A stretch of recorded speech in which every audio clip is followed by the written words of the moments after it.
స్కూల్లో రాజు అనే చిన్న ఏనుగు పిల్ల ఉండేది.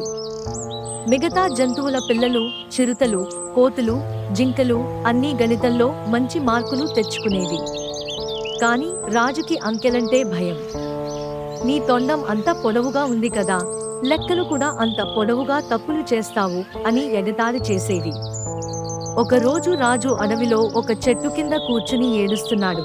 ఒక ముసలి ఆవు అక్కడ నిలబడి ఉంది.